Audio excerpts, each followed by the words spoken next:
Okay, great. It's working so far. So thank you all so much for being here. My name is Ashlee Tate, and we're going to be talking about how to start a podcast. So as we go through this, just know that you will receive the presentation afterwards in your email. And if you have any questions, just go ahead and put those in the chat area. And we have little areas where we'll pause during the presentation so that we can answer those questions for you. All right. So I'm going to read a little disclaimer for you, and then we can get started.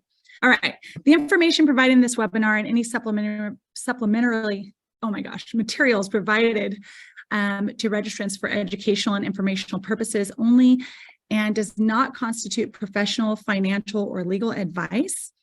No registrant should act or fail to act on the basis of any material contained in this webinar without proper financial, legal, or professional advice specific to their situation.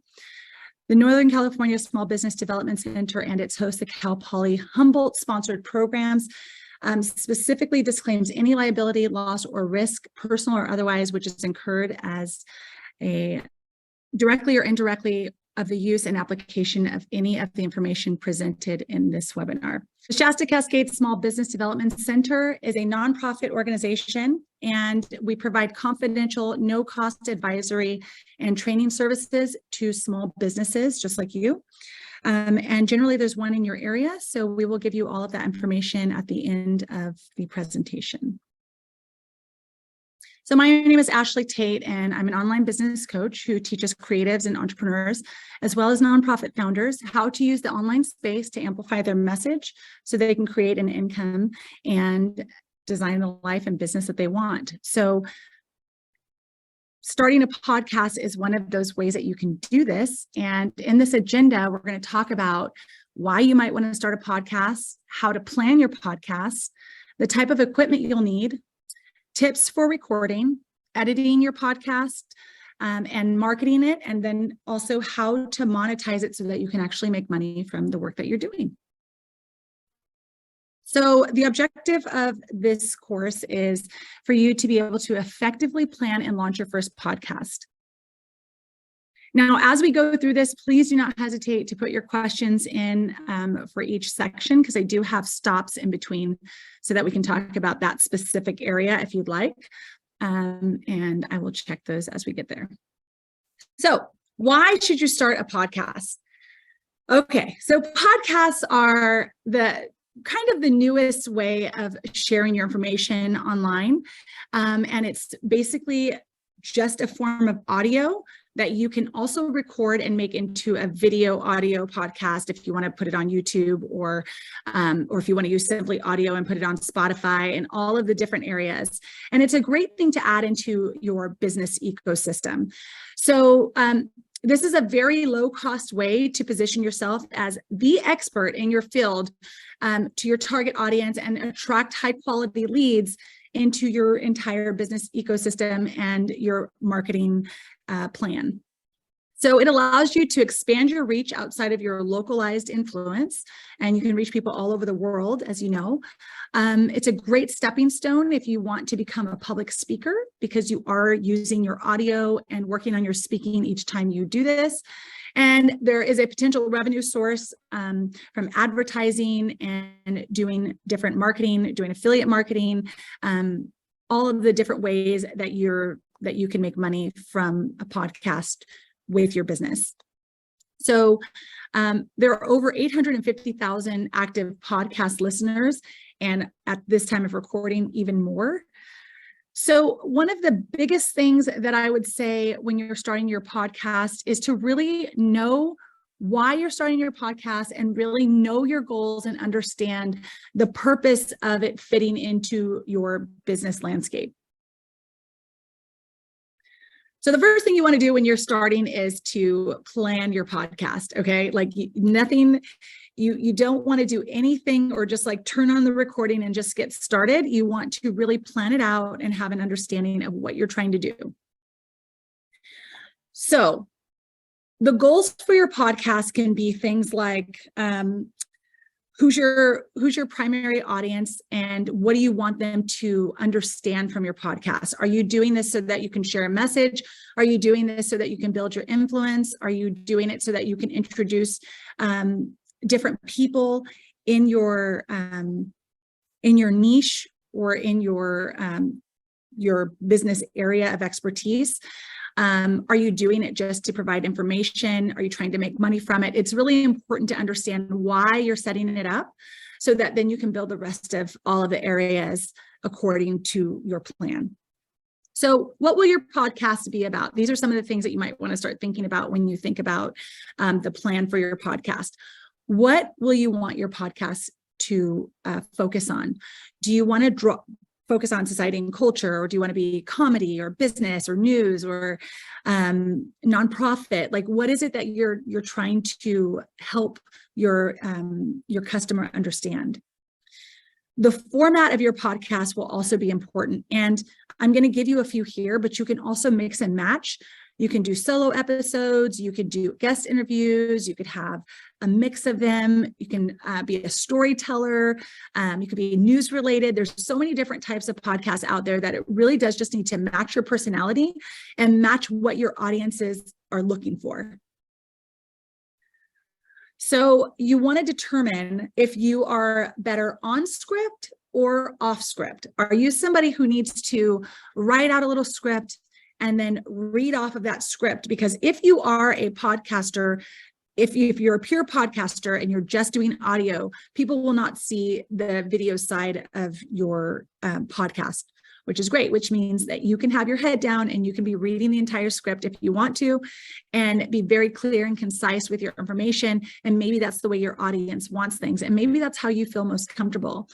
Or you can be completely off script and add a little personality and have the ums and the likes and the these, the thought processes that are also going on as you do it off of the cuff. Some people really like those types of podcasts as well. How often you want to release episodes is also up to you. Now, one of the best sequences of releasing a podcast, if you are a business and you want to stay top of mind with people, would be weekly. But that can require a lot of work and a lot of pre-planning. So sometimes people will do bi-weekly, and then sometimes people will also just do monthly. And then if your podcast is maybe another extra in your business ecosystem, you might want to do something that is more of a quarterly type of podcast. Maybe it's a catch up on what's been going on, or a mashup of all of the things that you've learned over the last 3 months that you want to share. And it also depends on your capacity. So now when we get into capacity, this is what I'm talking about when I talk about interviews, because interviews are the thing that will really catapult your podcast quickly. And the reason for this is because if you interview someone and they are proud of their podcast interview, then they want to share it with their audience, which in turn will then build your audience yourself. So shoot high here. You will absolutely be surprised at who will say yes. So don't aim too low. So planning for your episodes. Okay, so one of the things you want to think about when you're planning for your episode is, again, like we said, what will your topics be? Now, these are specifically your episodes. So let's just say your main genre is business. Maybe your topic is going to be about time management for a specific episode. And inside of that episode, what do you want the audience's reaction to this episode to be? It's always good to have that in the back of your mind so that it keeps you steady on what you're talking about. It keeps the focus of the conversation if you're interviewing a guest, or if you're talking by yourself, it'll keep you on track as to, this is what I want them to get out of this specific episode. And it's good to think of your episodes together, unless you're creating kind of an episodic type of sequence for your episodes, which is always fun too. It keeps people engaged and they want to wait and listen to the next episode, and they're ready for that next one to come out. And you can always talk about what you're going to talk about in the next episode in this one. One of the things that a lot of podcasters forget is they do all of the recording and then they forget to have a call to action. And your call to action is the thing that really helps you to deplatform your customer. So that's kind of the goal with your podcast or any sort of media that you're going to be putting out there with your message. You want to deplatform them from, if they're listening to your podcast on Spotify or if they're listening to it on Apple Podcasts, you want to then help them get into your true business ecosystem, something that you actually own, which would be something like your newsletter. And if you just have a call to action at the end that says, hey, if you want to have these episodes delivered directly to your email, be sure to sign up for my email list here. And then have a link inside of your description box to show where they can sign up for that. Remember what key points you want to make and have those. If you're not on video, then you can read those off just to make sure that you're hitting those key points as you go along in your interview or in your solo podcast. And if you have an interview, who should you reach out to and how far in advance? So these are two big questions that a lot of new podcasters have. It's important to make sure that you write out your episodes in advance, write out your whole plan, maybe for 6 months or 6 weeks or however long, because what that allows you to do is know when you're going to record and when that episode is going to be released. And once you know when that episode is going to be released, then you can let the guests know when you're going to be releasing it, so they can also do some promo for you and share it with their audience. So how far in advance? I think generally people want to know that they're going to be on your podcast within the next 3 months or so. I usually recommend to keep it out just about a month, interview somebody at the beginning of the month and release it maybe by the end of the month so that they don't lose sight of it and they also are excited about it and all of their information is still relevant. This is where batching comes in, though, that requires a little bit of forethought, because if you're going to do 1 month out, then that means you're 4 episodes ahead almost at all times. So you would have done 4 episodes together, maybe in 4 days or in maybe in 2 weeks even. And then you're going to let those episodes come out in your desired amount that you were, the desired frequency that you had already set before. So if you said I'm going to do bi-weekly, then you have about 8 weeks worth of content that's already been created and batched. Okay, at this point, does anyone have any questions? So Emily, I can't see the chat, so if you could let me know if there's any questions, that'd be great. Okay, so it looks like there are no questions in the chat right now. Okay, perfect. Thank you so much. Okay, so let's move into the equipment that you'll need to get started. Now, what I want you to know about equipment is it all has to do with your budget.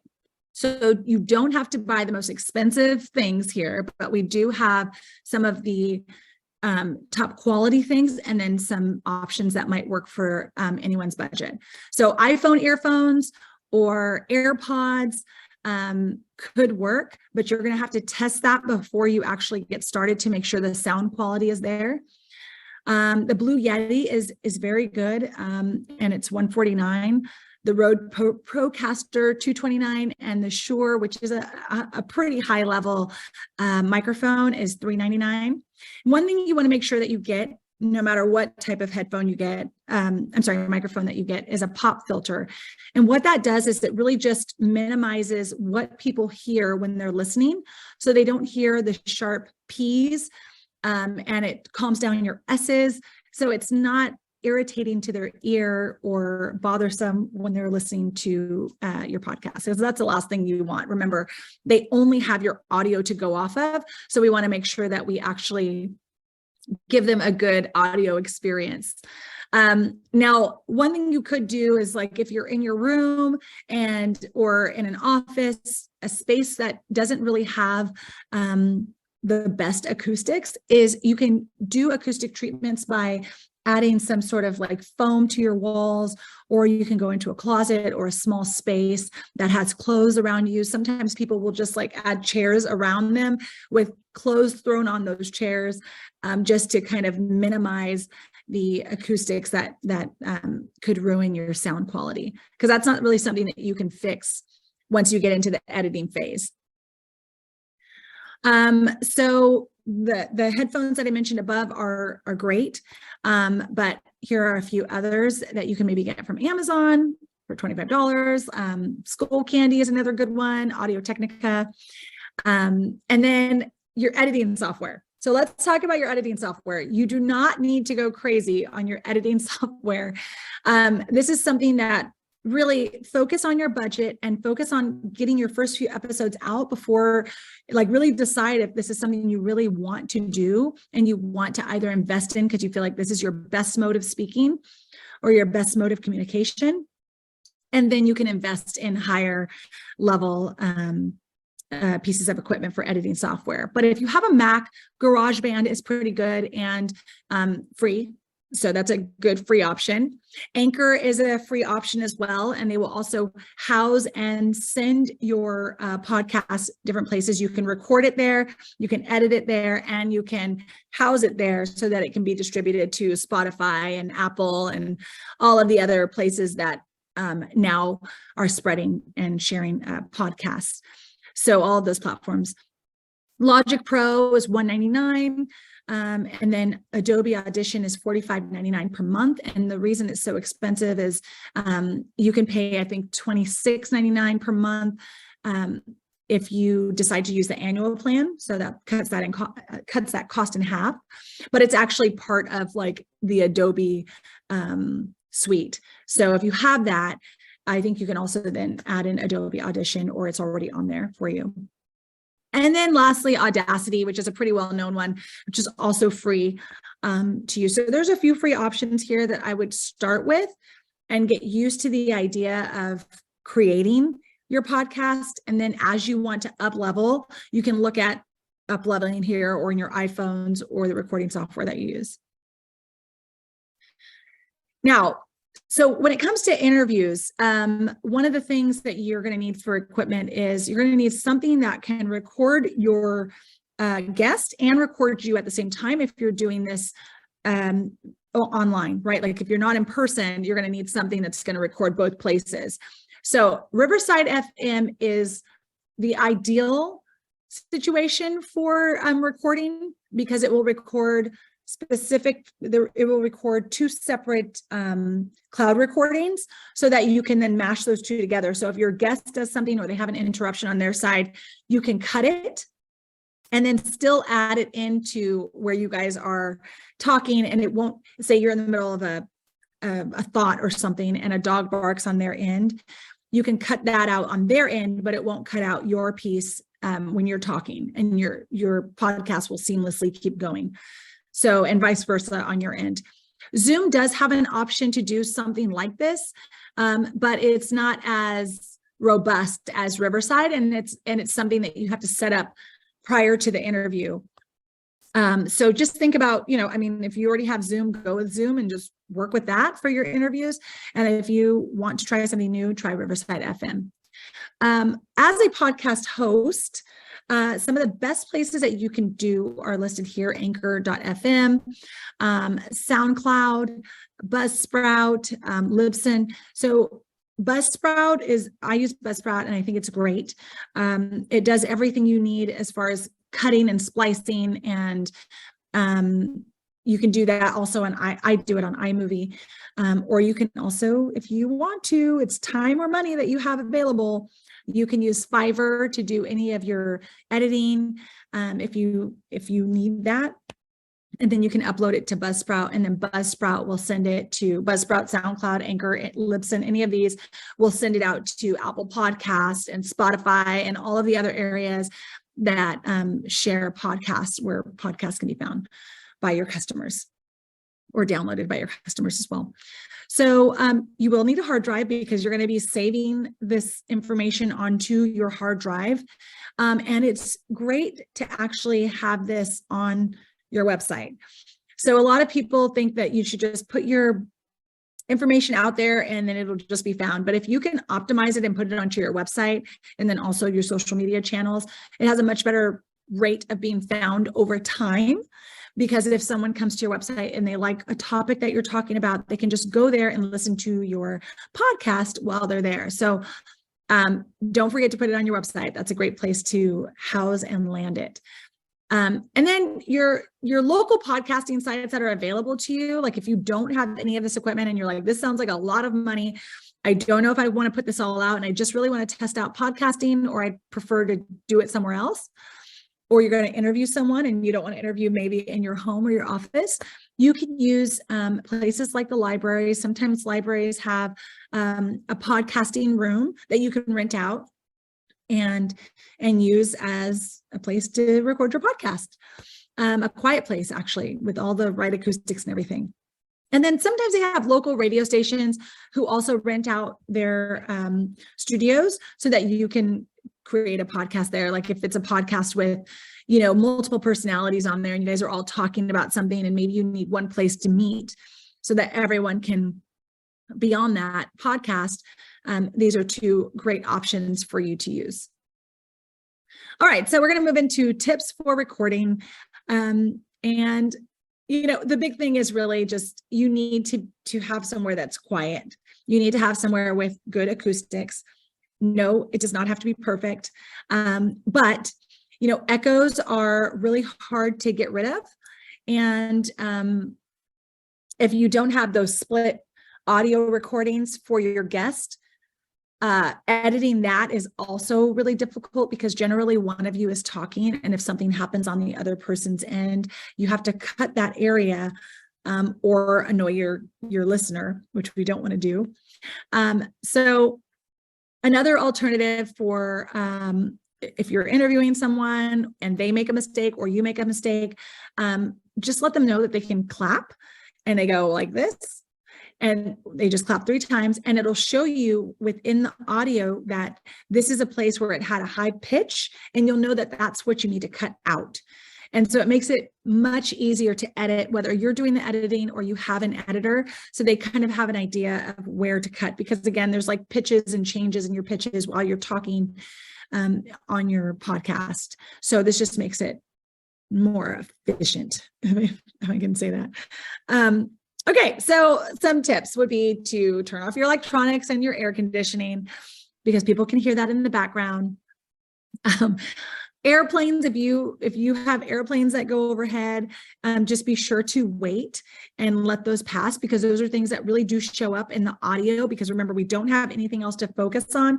It's purely audio, and people are only using their auditory sense to listen to your message. So we want to make it as clean and clear as possible. Like I said earlier, you can use your closet because there's a lot of clothing in there. And so it kind of, the acoustics become pretty nice for you. And this is just like, it's, if you're starting up, just use that to start up. Don't be ashamed of having to use a closet. Like, it's a perfect place. Lots of people have created great podcasts in their closets. So the other thing is, go with your own flow and figure out what works best for you.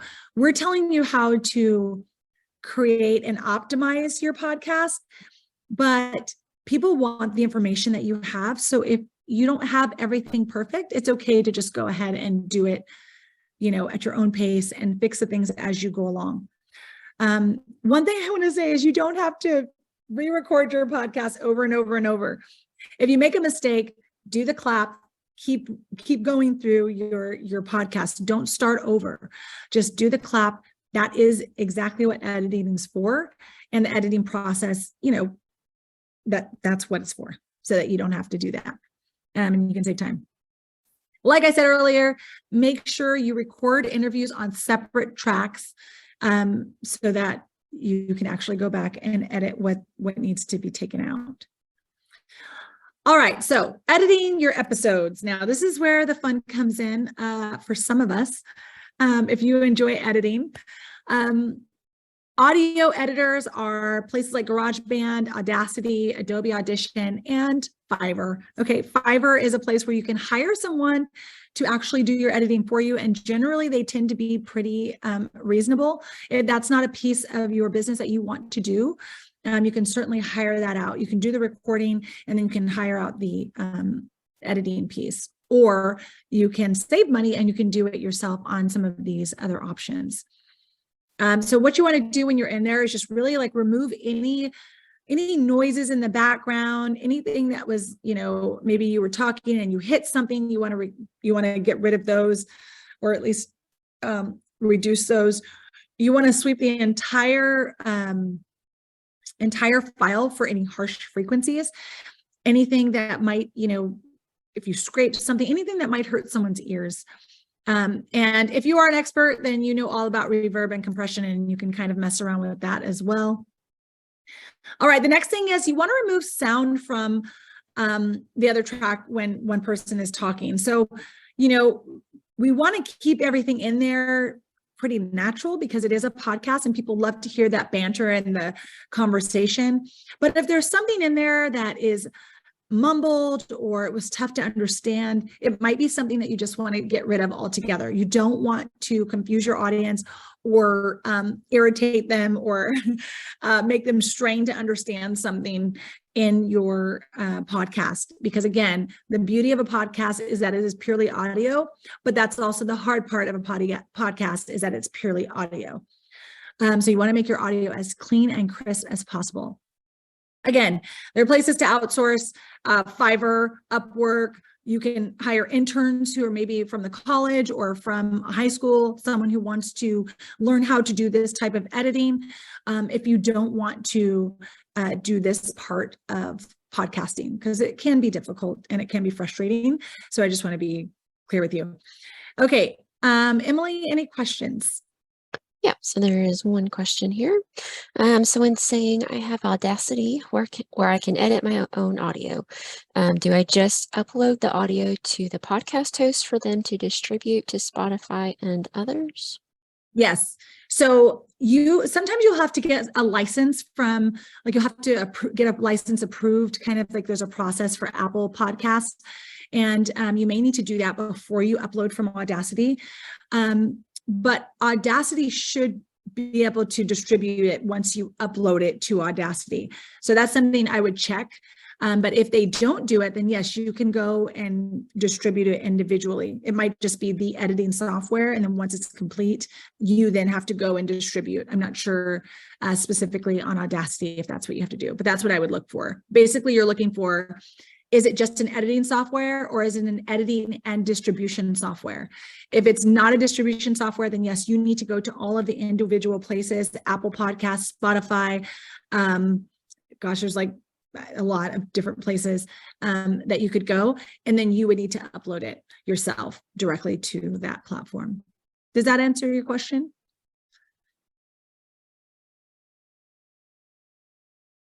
All right, so we're going to move into marketing your podcast, the fun part. Okay, so marketing your podcast. The first thing you want to think about is leverage, right? We really want to think about how can we leverage the work that we're doing of creating the podcast and then getting more people to see it. And one of the best ways that you can do this and why podcasts blow up so quickly is because they leverage their guest audiences, okay? When you bring on a guest, they are proud of the podcast as well because they were seen as an expert and they were interviewed. And so then they want to share it with their audience, which is an audience that you didn't already have. So that's the benefit of having guests on your podcast. But what if you're a solo podcaster and you still want to get all of your information out there just as quickly? One of the fastest things that can help you with getting your podcast out there as a solo podcaster and also as someone who does interviews is SEO, search engine optimization. It really is creating a searchable title that people are already searching for and placing that not only on the distribution channels that we just talked about, but also making sure it's on your website and in a newsletter. So remember this, you don't own the podcasting distribution sites. If those ever were to go away or social media was to go away, you don't have your podcast. Like you don't have that audience that listens to your podcast. So that's why I talk about deplatforming all the time, because you need to deplatform those people off of the distribution where they listened to your podcast, and you want to get them onto a newsletter so that then you can always tell them like, hey guys, I stopped doing a podcast. Now I'm doing a YouTube channel. Or, hey guys, here's my newest podcast that I just recorded, and you want to send that out to them. So although we're talking about podcasts, one of the other things I want you to keep in mind is when you create your podcast, also make sure you create a newsletter so that you can direct people there and really own that audience that you build. Okay. Because that's a thing that sometimes people will learn later on after they've built a big audience with podcasting, but maybe they're kind of tired of podcasting, or it takes a lot of work because they have to put it on social media and do this and paid advertising, all these things. When really, if you could just get those people onto your newsletter, all you have to do is send an email when you have something to sell, or you can send an email when you have a new episode. So just remember that. Organic social media. So social media is fantastic, but it's not fantastic for search. You have to understand that people on your social media are at the mercy of the algorithm, and that's not a bad thing. It's just for you to understand that if they're already on your newsletter, then they got the email. And then if they see your social media, it's more of a reminder that, hey, I did this, why don't you come look at it? So social media is a great way to optimize your content, but since it's not searchable, I wouldn't just depend on that. Now, paid social media is like paid advertising. So when you see the paid ads, you can absolutely do that. If you want to boost your social media presence, or you want to boost the amount of people who will see it, but again, you are paying for that. And so just make sure you have that in your budget to do. Because I don't know if it's always necessary. You don't want to do that with every single episode. So just having that newsletter and the searchable content in your business ecosystem is a really good thing to do. Cross-platform snippets. Now, this is fantastic because what this allows you to do is you record your podcast once. And if you have your software, your editing software, generally there's a place on there where you can create snippets of your podcast. And then you can share that podcast snippet on a short on YouTube, and you can share that same snippet or a different snippet on Instagram, and then you can share that same snippet in your stories. So basically it makes you sort of ubiquitous. Everyone is kind of seeing your information because you're reaching them at different places on your website, in your newsletter, on your social media, in your stories. You're reaching them everywhere. So you can post this on Twitter and they can listen to a short snippet of something that you've said in your interview, hoping to entice them to listen to the full interview and even sign up for your newsletter. The next thing is to submit your podcast across all platforms. So of course, you know that not all of your customers are going to be on Apple Podcasts. Some of them might listen on Spotify, and some of them might listen on other platforms that I'm not mentioning today. And so you want to make sure that you distribute your podcast to as many platforms as possible, and then have it housed on your website, because your website is really where eventually you want to direct everyone back to. And when you're sending from your newsletter, try to use the link that you added your podcast onto your website. Try to use that link because you want to get people used to going back to your website to listen to your podcast. Just because all of that is part of your own personal business ecosystem, as opposed to sending them over to Spotify or sending them over to some sort of other social media channel. Again, that's part of that deplatforming process. Okay. The other way to help market your podcast is to ask for reviews. I don't care if it's a friend, I don't care if it's a guest, whatever. Ask for the reviews of your podcast. If you have a guest come on, ask them what they think of the podcast. Ask them if they enjoyed their time, or if they think the podcast is going to be valuable to their audience or your audience, and get those reviews, because the reviews are what help you really up level on the different platforms. So whether it's on Apple Podcasts, or you use the review and you put it on your website, or you put it in your newsletter, or you put it on social media, it's social proof, and it lets other people know that, hey, this podcast might be worth listening to. So really work that into your process, the asking for reviews. So that's just something that's just it's just something you naturally do, and it's part of your business process. Okay, let's see, OPP. Now, this is what I say is leveraging other people's platforms. Okay. So when you create your podcast, marketing it can be something as simple as going into Facebook groups and Facebook groups. They need to be Facebook groups that are focused on the message that you have created. So let's say that you're talking about women in business. If you're talking about women in business, then maybe you want to go into a women in business Facebook group and you want to share that you've just done this podcast and maybe you interviewed a well-known woman business owner, and it's going to help this group. You only want to try and share in these Facebook groups if you really have something of value, so that you're not in there just, trolling and just posting your stuff. You don't want to do that. Now, Twitter is also a great place for podcasting because people are used to seeing the little snippets of podcasts on there and listening to it and understanding that that is kind of a platform for that type of communication as well. Short snippets and quick little pithy things that you can say. So think about Twitter as another place to post your information. All right, I've already told you guys this like a number of times, but get an email list. It is so important. That way you can notify people when your new podcasts are out, instead of hoping that they remember or that they saw the subscription or that they decided to click on it or any of those things.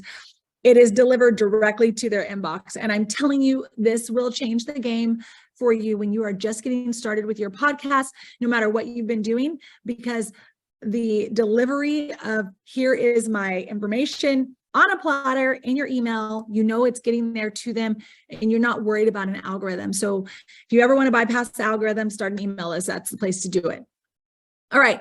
The next thing is, like I've told you already, create a blog on your website with your podcast embedded so that when people are at your website and they're learning about what you do and who you are and all these things, they can listen to your podcast. Maybe you have a topic or title on there that someone was searching for and they found your website from that title, which brought them directly to your podcast episode that they were looking for. And then they can listen to it right on your website. So that is always a positive way to go. Now, let's talk about how to make money with your podcast. So, of course, call to actions are huge. Like you want to be able to tell people what you want them to do on your podcast. So let's say that you are promoting a service. If you are a women in business promoter, let's just say that's what your business is. You help other women in business. And you have a course that dovetails nicely into the information or the interview that you just had. You're going to want to tell them, hey guys, make sure you check out my course on women in business here. And then have all of that down in your description box of your podcast. And they call these podcast notes.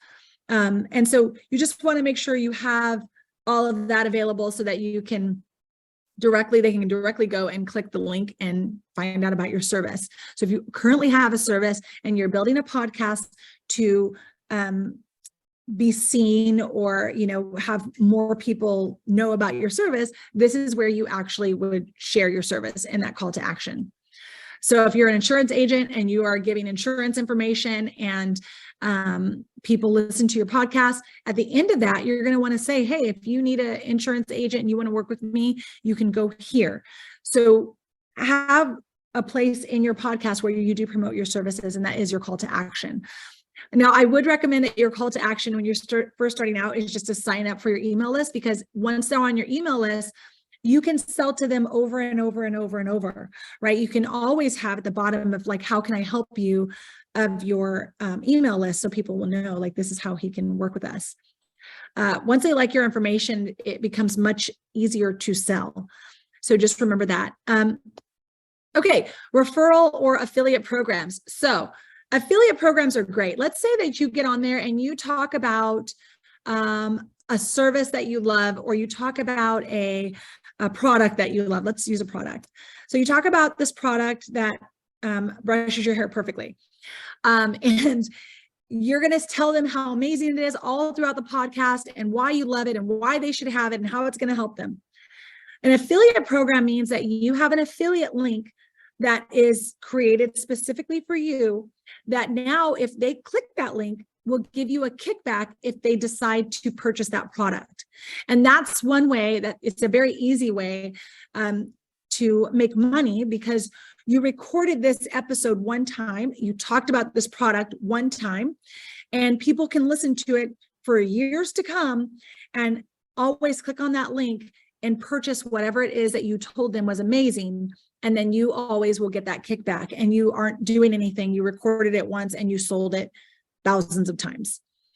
Sorry about that, you guys. So we want to make sure that you have a referral or affiliate program. Like if you work as a referral system, maybe you work with, maybe you have a service that you really enjoy or you really like, and you are someone who acts as a referral for them. You have to say these things when you are talking about referral or affiliate programs. You must divulge that you are an affiliate of this product or a referral person for this service or whatever it is, to be upfront and honest with your customers. So that's another thing, another way to use your call to actions. Now, paid advertising, let's jump into this really quick. So as far as paid advertising goes, people will pay to be on your podcast as an advertiser, and you can decide how much you want them to pay, but there's obviously usually a going rate. So you can pitch your podcast to smaller companies that are in alignment with whatever you are talking about, or that would be like a supplement. Like if they want your audience, then that's who you need to be focused on, to ask them if they would advertise on your podcast. So as your podcast grows, you can reach larger companies. But maybe for now, if you are let's say let's go with the women in business. If you help women in business and you help them start a blog, maybe they need a copywriter. So you might go to a copywriter and ask the copywriter if they will be willing to be an advertiser on your podcast, because they also want your audience. And so it behooves them to pay to be part of your advertising, to advertise on your podcast, so that all of your listeners will then hear about this copywriter and hopefully want to purchase through them. So that's one way you can make money with your podcast. Now, how you do this is by creating a pitch deck with listener information. So you need to know who's listening to your audience. Who's listening to your podcast? Who is your audience? How is this going to help the person that you're pitching to, the company that you're pitching to? How is this going to help them? Is this also their audience? So this does require some research and some pre-planning, and it will require quite a bit of work to get it up and running.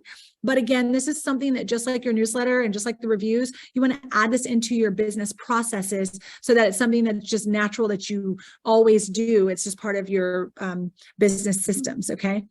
So about $15 to $25 for every 1,000 listeners. So after you get 1,000 listeners, you know that you can start charging about $25 for every episode for every 1,000 listeners. So if you have, 4,000 listeners, then you can charge $100 or $45 per episode. So think about that. Sponsorship agencies, they look for a minimum of $3,000 to $5,000 listeners before they're actually going to start putting ads and sponsoring your episodes or your podcast. So look to grow to 1,000, and you can start working with these smaller companies for yourself, or an aim to grow to 3,000 to 5,000 before you start looking at sponsorship agencies that will actually sponsor you, like a brand or something that will sponsor your podcast. Okay, so before I wrap up, do we have any more questions, Emily?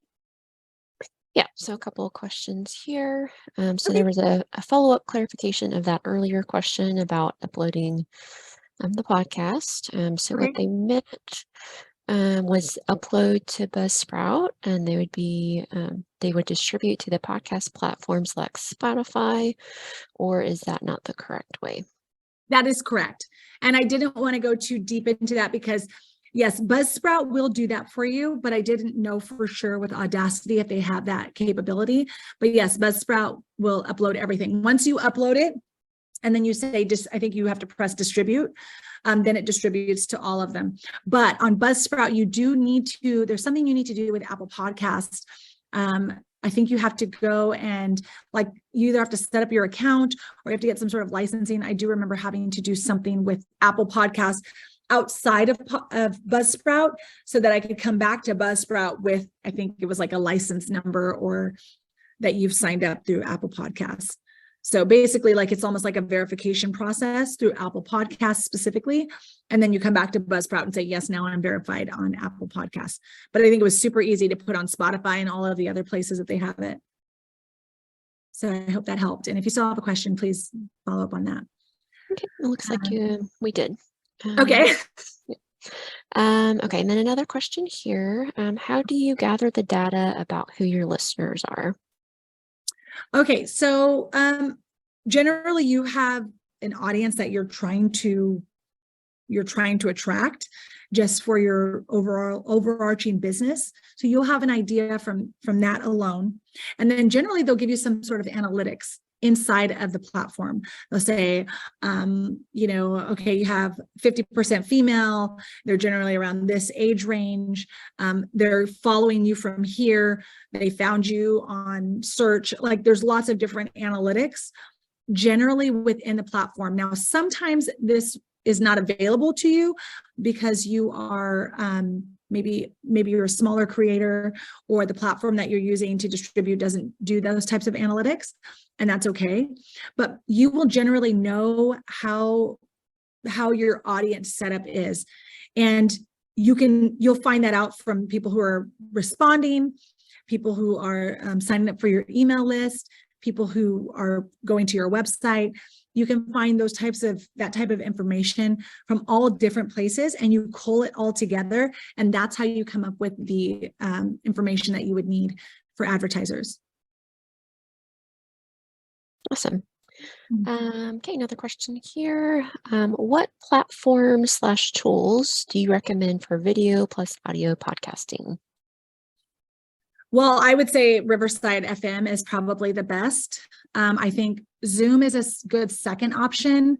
Any sort of video recording platform is pretty good, but you just need to make sure that if you're going to include a guest, that you can separate the two, which is why I say Riverside FM would be ideal, because you can record on video and you can record on audio separately.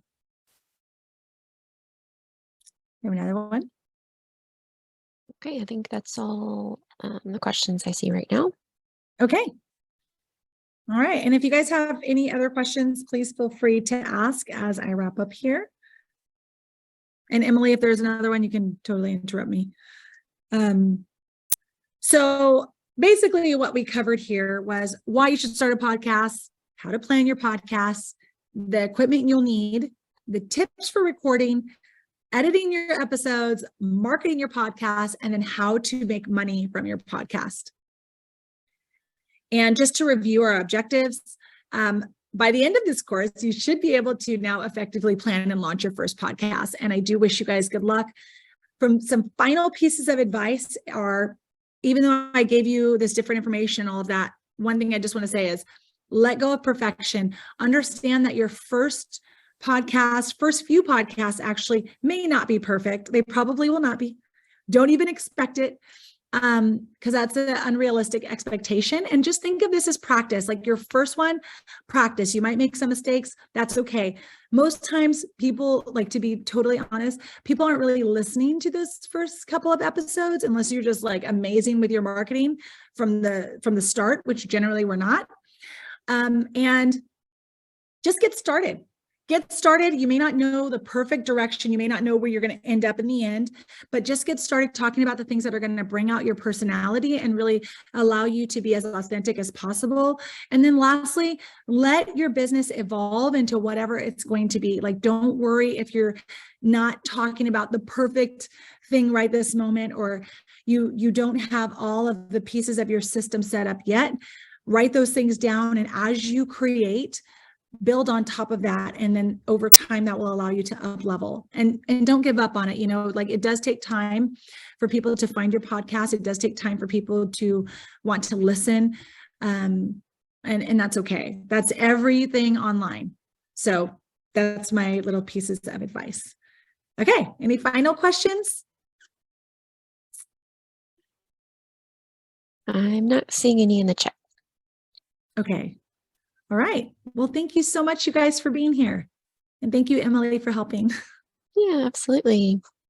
And before I'm gonna let you guys go, if you could, I put a survey in the link there. If you could click on that, that definitely helps us out a lot, just to know how we did today, if there are any other topics that you guys are interested in. So please do that. If you go ahead and click it now, then you can finish it after we wrap up here.